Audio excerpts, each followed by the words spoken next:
ಮತ್ತು ಇದು ನಮ್ಮ ಸಿದ್ದರಾಮಯ್ಯರಿಗೆ ಬೇಕಾಗಿದ್ದಿಷ್ಟ. ಇಂಥ ಸಂದರ್ಭದಲ್ಲಿ ಮತ್ತು ಇಡೀ ಒಂದು ಮೇಲೆ ಹಚ್ಚಿಬಿಟ್ಟದು ಇವತ್ತು.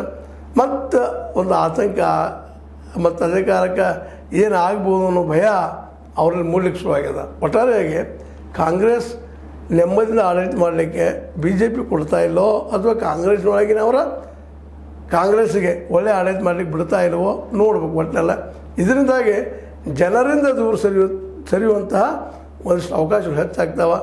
ಈಗ ಮುಖ್ಯ ಆಗಬೇಕಾಗಿದ್ದು ಕೆಲಸಗಳು ಈಗಾಗಲೇ ಸಿದ್ದರಾಮಯ್ಯವರಿಗೆ ಹಲವು ಸಂದರ್ಭಗಳಲ್ಲಿ ಹೇಳಿದಂಥ ಮಾತುಗಳಿವು.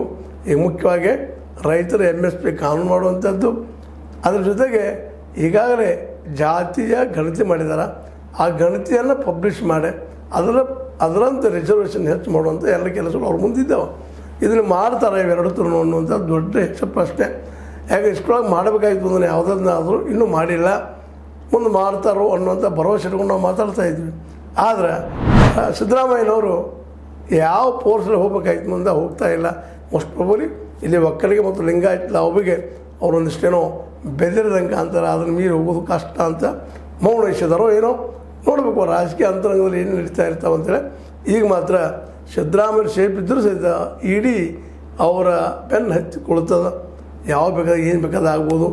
ಅದೇ ಕಾಲಕ್ಕೆ DK ಅವರಂತ ಈಗ ತುರ್ತು CM ಆಸೆ ಬಿಟ್ಟುಕೊಂಡು ಇದ್ದಿದ್ದಪ್ಪ ನಮ್ಮದು ಏನೋ ಈ ಒಂದು ಅಧ್ಯಕ್ಷಗಿರಿ ಅದು ಕಾಯ್ಕೊಂಡು ಹೋಗುವಂಥದಕ್ಕೆ ಇದನ್ನು ಹಿಂಗೆ ಬಿಟ್ಟು ನಾಳೆ ನನಗೆ ವೈರಿ ಯಾಕಾಯ್ತು ತಿಳ್ಕೊಂಡು ಪರಮೇಶ್ವರ್ ಅವರು ರಾಜರೇನು ಬಾಂಬ್ ಹಾಕ್ಕೊಂಡು ಏನೋ ಒಂದು ಸ್ವಲ್ಪ ತಮ್ಮ ಹೈಕಮಾಂಡ್ ಅನಿಸ್ಬೇಕಂತ ಪ್ರಯತ್ನ ಮಾಡ್ತಾ ಇದ್ದಾರೆ.